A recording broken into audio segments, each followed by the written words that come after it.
আমি হিন্দুস্তানে একত্রিত লড়াই করেছি, যেমন মেদিনীপুরের ডায়মন্ড কান্তের হীরের টুকরো ক্ষুদিরাম লড়াই করে শহীদ হয়েছে, ফাঁসি তৈরি কলায় পড়েছে, ঠিক তেমন করে আশফাকুল্লাহ লড়াই করে শহীদ হয়েছে, তারও ফাঁসি তৈরি কলায় পড়তে হয়েছে।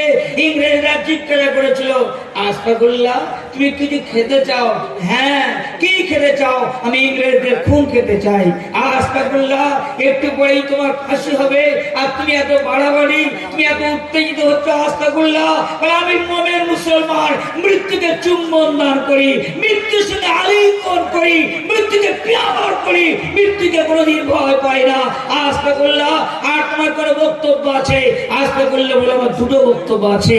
ও the Englishman, remember drop of blood in my body with 10,000 Aশফাকুল্লাহ।